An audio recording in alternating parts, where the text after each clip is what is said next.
For today, I'll begin with two images as I talk to you about narratives of place, monochrome painting, and a certain idea of muteness understood as onomatopoeia. But we'll get to all of that in due time.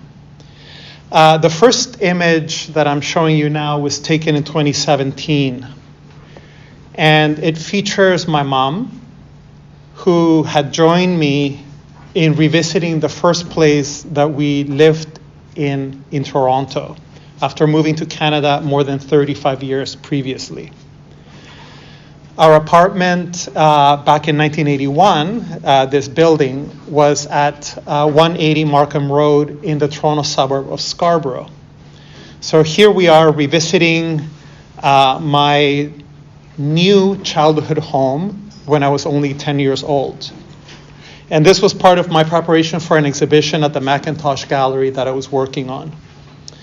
For that exhibition, titled Futurism and curated by Adam Lauder, I created a work titled, for example, Habitat.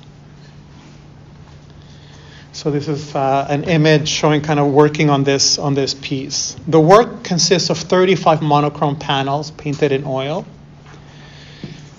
And the work samples colors currently found at every address where I have lived since immigrating from Lima to Toronto. So as you can see, the work adopts the modernist grammar of the monochrome, a grammar that's historically associated with formalist claims to autonomy and self-referentiality. And in this work, I'm repurposing this grammar in order to condense my own lived experience. So the second image that I want to show you was just taken last year in 2024. And it features me at my present age of 53, revisiting my old childhood home in Lima before my family's emigration in the early 1980s. Our old house no longer exists. It would have stood between these two new buildings at 460 Avenida Grau in the neighborhood of Miraflores. So, just to begin with, a pairing of two images that represent two different moments of return to two distinct points of origin, one in Lima and one in Toronto. I suppose there's something, lovely perhaps about this act of reconnection to origin points. But what's striking to me is the banality of these images. As images, they underperform in conveying what it means to be a 10-year-old child or a 53-year-old artist. To be frank, these images are not up to the task of conveying such things. As images, however, they somehow manage to convey more than what I intend to convey. As images, the point I'm trying to make is they do much less and much more than what may be expected of them. Back in 1994, I wrote about my interest in monochrome paintings such as these. And in preparing for this talk, it was a surprise for me to reread these earlier texts from the vantage point of today. In the 1990s, I had called such work idiot paintings. And this is what I wrote. I paint these because these artworks resist becoming pictures only, but retain their density as objects. And yet they do not renounce their excessiveness, their onward, their vague. As paintings, in other words, I recognize that they did much less than what may be expected of them, in the sense that as paintings, they retain their density as objects. This density accomplishes much less than represent something, as pictures are typically expected to do. Their density accomplishes much less than document something or express how something feels, or even provide evidence of the artist's specialized skill in making these works. Their banal density accomplishes much less than all of this. At the same time, the statement draws attention that these paintings also do much more than what may be expected of them, in the sense that they do not renounce their excessiveness, their onwards, their vague. as paintings are not completely bound to the sheer density of their objecthood. Something in them exceeds this density like a kind of fragrance or echo. The artist Louis Kamnitzer speaks of dumbass art. He asks, is it possible for the work of art to act like a cosmic black hole? That is, absorb information rather than emit it. Wouldn't an apparent stupidity or deceptive dumbness be more effective to this end than high invisible sophistication? So in thinking about this, he adopts a Spanish word, an insult, to describe this experience of what he calls an erosion of information in the process of communication. He says there's a good word in Spanish, boludo, literally intended to mean weighed down by one's balls, that captures the concept in a much better way. But, he continues, there's no good translation for it in English. The Oxford Dictionary registers it as dickhead, but I believe the closest interpretation might be dumbass in English. And I'm continuing to quote him. That Spanish word boludo underlines the quality of opaqueness, muteness, and reluctance to give an expressive message. So I've been thinking about these things, density, opaqueness, muteness, in a fairly focused way since last year, when the Peruvian curator Miguel Lopez invited me to assemble an exhibition of my work at MALI, the Museo de Arte de Lima, the main art museum in Lima, which for me is a big honor. It's the first time that I'll exhibit my work as an artist in the place where I was born. And so right now I'm trying to assess what does that mean for me. So the exhibition is scheduled to take place next year, which suddenly feels not so far away. And this image is a photograph of my partner taking a photograph of the museum during our first visit to Peru together just last August. So Miguel Lopez's invitation has allowed me to ask new questions of my old work. It allows me to repurpose old grammars in the context of new urgencies. So for today, I wanted to ask the question, what does it mean for me to constellate these three locations, these various points of origin and points of return that circulate around a missing center, the house that no longer exists, that circulate around this missing center like stars in a galaxy orbiting around a massive black hole? So this relates to work I've been doing for the past several years, work that centers on what I call narratives of place. Here's an image of a sculpture that I made in 2018 titled The Riddle. In recent years, I've been asking, what narratives exist about Toronto, my home? What narratives does this place, Toronto, produce about itself? How do these narratives allow us to understand, but also misunderstand, this place we call Toronto? What zones of muteness do these narratives circulate around? Such questions were posed in recent projects, including the conference This is Paradise, Art and Artists in Toronto that I organized with Barbara Fisher in 2015, and also an exhibition that I curated titled Form Follows Fiction at the Art Museum at the University of Toronto in 2016. And recent bodies of work, my own artwork, including The View from Here, an exhibition presented at the Toronto Biennial in 2019. There's a tradition among artists in Toronto to pose such questions. I'm thinking of an artist like Greg Curnow. He worked in London, Ontario, a city close to Toronto, but was very active in the Toronto scene of the 60s, 70s, who said, "I've felt the power of many details, adding up to an understanding of the ground I am standing on. It is an understanding that is new to me." I'm also thinking of an artist like Bonnie Devine, who founded the Indigenous Studies program at OCAD University. And she speaks saying this place has a history, and it goes back much longer than 150 years, much longer than 500 years.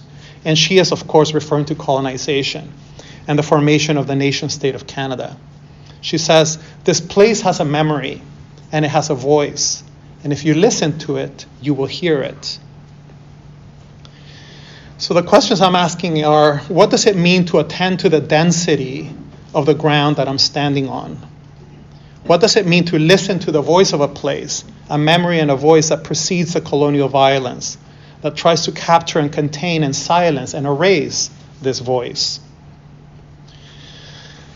Toronto has a rich cultural heritage that stems from the cultures of Wendat, Anishinaabe, and Haudenosaunee people. It extends to times long before the arrival of the French and the English to that area, and it continues to this day with the presence of immigrants to that city from every corner of the world. I'm one such immigrant. All of this richness, I think, is hampered by an overarching sense of historical amnesia. That's the end goal of silencing and erasure.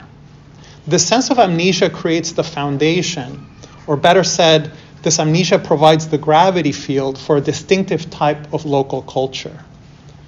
Toronto's deeply embedded sense of existing, of taking place on what I call a vacant lot. A situation in which the imagination looks around and sees nothing, mere emptiness, pure potential that awaits exploitation. So I'm going to give a few examples to kind of illustrate what I mean by this notion of the vacant lot. I recently adopted this document called the Toronto Purchase from 1805. Or maybe put a different way, this document has adopted me as an archetype of this vision that I'm calling the vacant lot. So the Toronto Purchase was a contested agreement conducted between the Mississaugas of the Credit First Nation and the British Crown that established the colonial territory that eventually became the city of Toronto. I say that this agreement is contested because the Mississaugas have proven time and time again that this purchase is invalid. Although this document dates from 1805, the treaty, known as Treaty 13, was only ratified 200 years later, only in 2010, which is astonishing to think about. Looking at the 1805 document, I'm struck by the fact that the British surveyor who documented the agreement decided to draw a pristine rectangle to represent the land, ignoring almost everything of the existing natural and social features of the terrain, in order to treat the land as signifying nothing but an empty page waiting to be inscribed at will. And as we can imagine, inscribe the British did do. This document, it's Sir David William Smith's plan submitted by order of His Honor the President for the Enlargement of York, from 1797. So this is about a decade before the Toronto Purchase document. This new document shows the vacant lot being subdivided into property lots. And these will soon be filled in the process that we call settler colonialism. So this is a kind of close-up image of a matching document in which people are literally signing their names into the empty squares, laying claim to the land now rendered as kind of real estate. The settlers inscribe their names in actions that are first enabled by this inaugural creation of an imaginary vacant lot upon the live worlds of people whose territory it now renders as mere real estate opportunities. Today, and for the past 75 years, we witness this very process, this Nakba, this catastrophe happening in Palestine. In Toronto, this archetype of the vacant lot is reiterated in another historical document that I've become quite interested in. This photograph from 1957, titled Conditions of Competition, City Hall and Square, Toronto, Canada. It depicts the downtown core from an aerial perspective. The ward, the working class and immigrant neighborhood where Villiers-Revel's modern city hall would eventually be built, appears in the image as a quadrangle, a pristine monochrome. Here, I think we find an echo or an avatar of the Toronto Purchase document, right? This imaginary blankness in the middle of rich and complex life worlds. I'll say a little bit about the ward, which now appears as this kind of blank space. In the mid-1800s, the ward was home to Toronto's African-Canadian community, many of whose members were escaped slaves and free men from the United States. As well, Jewish and Italian communities also settled there during the early 20th century.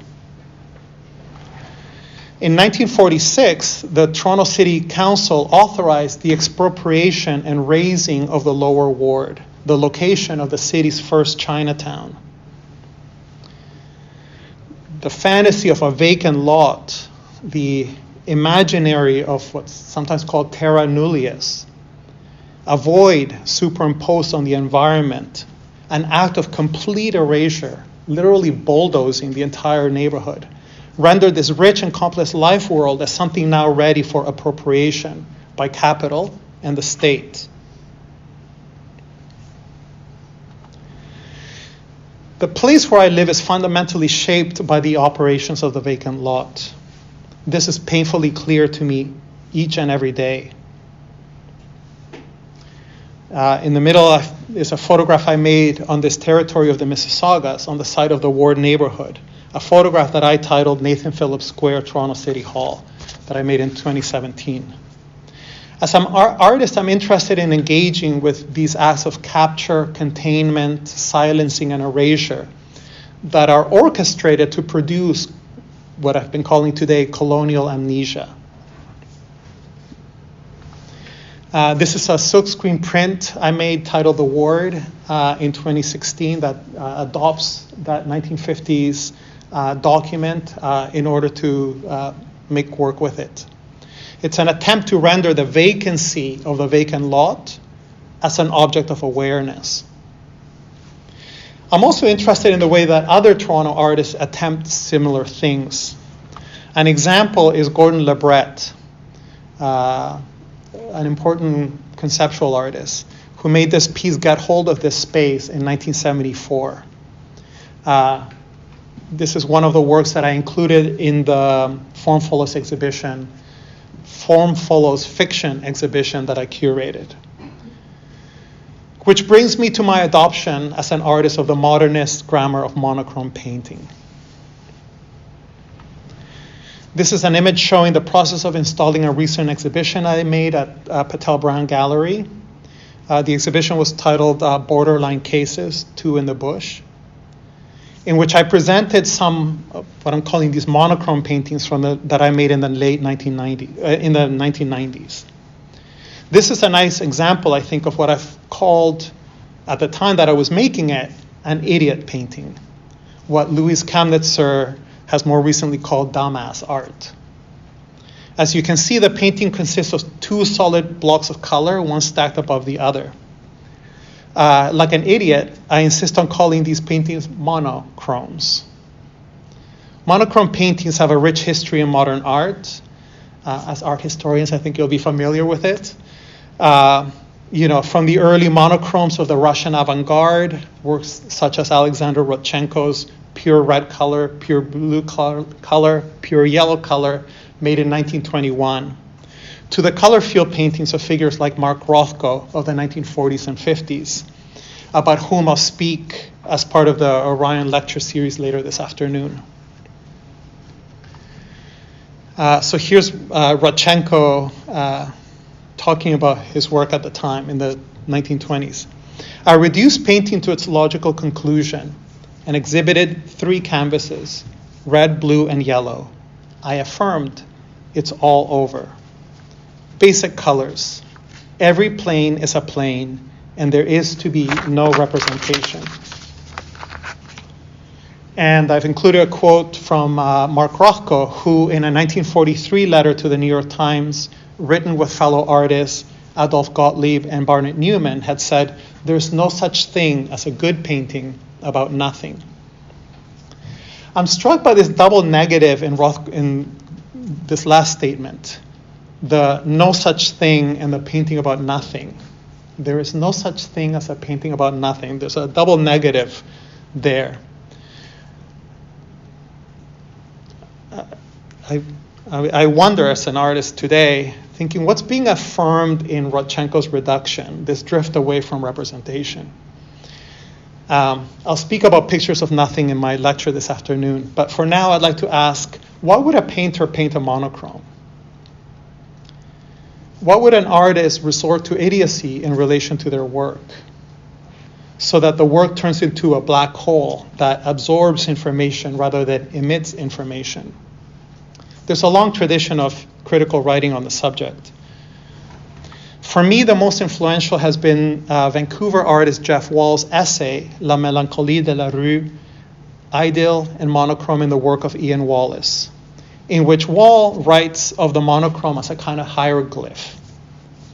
A hieroglyph in which two militant emblematic products, I'm quoting him, two militant emblematic products of the survival of capitalism are intertwined. Wall's argument is complex, but suffice to say that in his reading of the work of art historian Benjamin Buchloh, he asserts that monochrome painting of the 1960s reiterated or repurposed a historically prior tension. A tension between, on the one hand, the productivism emblematic of Marxist futurism, constructivist world reconstruction, and socialist plan modernization. And on the other hand, the mysticism emblematic of a utopian projection of a human evolutionary leap out of a dying culture that had its roots in the life experience of the disempowered but literate generation of 1900. For Wall, as for Buchloh, these two strands have become intertwined in the blank surfaces of monochrome painting ever since that time, so ever since the 1960s. Here's a studio photograph showing a moment while making this piece that I mentioned earlier, Habitat, for example. As I mentioned, it's a series of 35 monochrome paintings, monochrome panels painted in oil that samples various colors currently found at every address that I've lived in since immigrating from Lima to Toronto in 1981. These colors were juxtaposed in the studio as I was making them with another work in progress by my studio mate, Adrienne Allison. You see her work kind of behind the panels that are resting on the floor as she was creating her sculpture, The War of 1812 Monument, Triumph Through Diversity, that currently sits on Parliament Hill in Ottawa. So she was commissioned to make a public art piece for Parliament Hill, and these are the sculptures, the clay sculptures that she's working on. So right now I'm juxtaposing the monochromes that I'm making in relation to the work that she's making. For me, this image shows the tension that Jeff Wall is talking about. My monochromes, what I'm suggesting, stand as an awkward hieroglyph that intertwines various emblems. A strange grammar that's caught between the productivism of colonial narratives, the desire to tell my own personal story as an immigrant, and also the desire to commission monuments to nation building. So the War of 1812 at Parliament Hill. And the strange grammar is caught between this productivism and, on the other hand, the mysticism of Rothko-esque double negatives.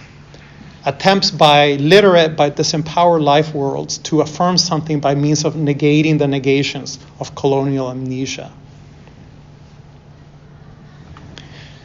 This is an image of the finished work on view at the art gallery, at Macintosh Gallery. Back in 1994, I had explicitly asked myself, why do I paint these monochromes? Looking back, my response surprises me as an echo that manages to strike a chord. I'd written, these artworks resist becoming pictures only, but retain their density as objects. And yet, they do not renounce their excessiveness, their onwards, their vague. The following year, in 1995, I tried to articulate this idea with greater precision. I wrote about embarrassment and resourcelessness. what I described as the resourcelessness that I expect is generally felt in one's encounter with minimalist works inside an art gallery. So as viewers, if we walk in a gallery and we see minimalist artworks, we experience what I described at that time as a kind of resourcelessness. I also wrote about alienation. The alienation, I wrote then, that is felt, the idiocy that is perceived when in the world we find ourselves being not among things which give us a sense of our presence in the world, but being instead in the face of blank, idiot stuff.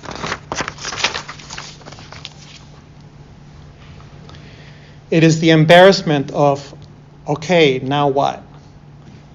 More universally, it is the embarrassment of, I don't know what I'm supposed to do now, or what do I do?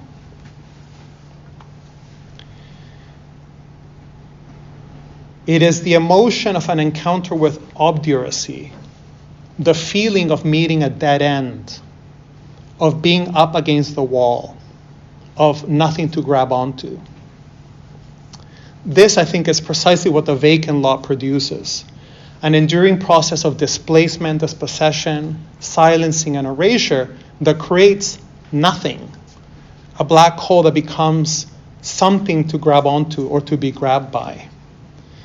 For my final presentation here in Victoria, I'll speak on Saturday in the Anarchism Across the Arts conference in a panel presentation that I've prepared dealing with recent and ongoing acts of censorship in Toronto in the face of the apartheid state of Israel and the genocide happening, the genocide of Palestinians. I hope that you'll be interested to attend that panel. For now, I want to end my presentation about monochromes and narratives of place by talking about muteness, what the Toronto poet Hubregtse Philip, in her poem Discourse on the Logic of Language from 1989, has called speaking with a dumb tongue. So I asked these questions again. Why would an artist become a dumbass? Why on earth would a poet, speak with a dumb tongue? Philip says, so I'm going to quote her from her poem. She says, English is my mother tongue. She also says, English is my father tongue. A father tongue is a foreign language.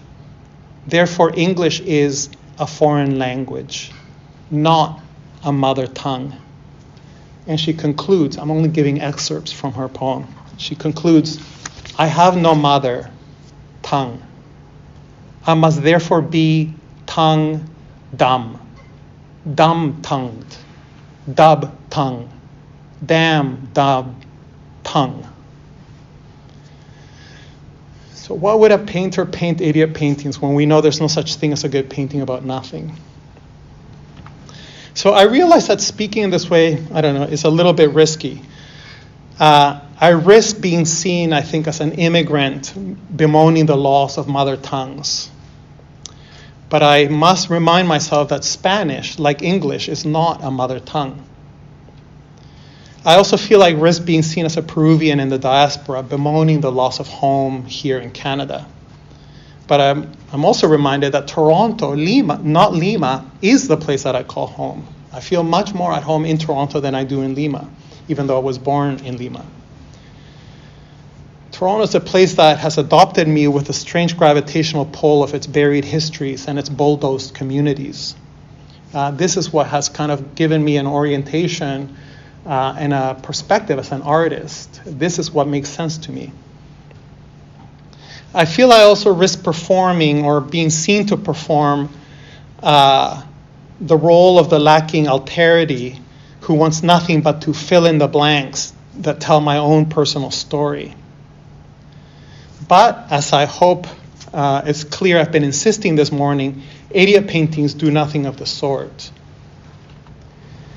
Idiot paintings present a hole, a black hole that absorbs information rather than emits it.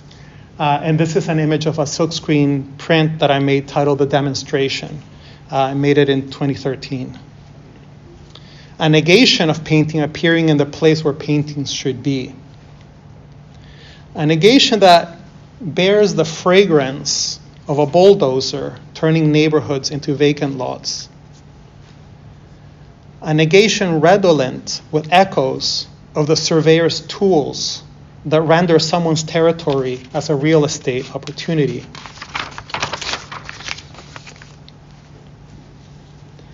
The poet Anne Carson once described a specific type of muteness, the resonances of which I hope you can experience here and now. She describes muteness understood as what Hubregtse Phil called a dumb tongue, that is not a negation or silencing of speech. And it's a muteness understood as a dumb tongue that is also not a colonial filling in the blanks, telling my personal story in the place where speech is silenced. Carson describes a type of muteness that she defines in relation to a certain opacity. She writes, "Note that the word mute is regarded by linguists as an onomatopoeic formation, referring not to silence, but to a fundamental opacity in human being, which likes to show the truth by allowing it to be seen hiding." So to end, I want to ask, what does Carson mean by this onomatopoeic formation? How is the word mute an onomatopoeic formation? So an onomatopoeia is a word that imitates the sound made or associated with the thing that the word refers to. So some examples of onomatopoeia include the word cuckoo, right? The word that we refer to to talk about a bird is the sound that the bird makes, right? It's very different from other words like table. The word table has no onomatopoeic relation to tables, but the word cuckoo does. The word meow, the word boom, slam, splash, gurgle, mumble, belch. So what is the onomatopoeia of an idiot painting? A monochrome, I think, is the sound of the voice that survives attempts to silence it. And a monochrome is also the sound of the silencing itself. I propose that we see in this a kind of onomatopoeic formation. An act of naming something by vocal imitation, an echoic grammar of the opacity or density or ground that I'm trying to name. So this is what living on the vacant lot has taught me all of these years after my own migration from one settler colonial state to another. Thank you very much.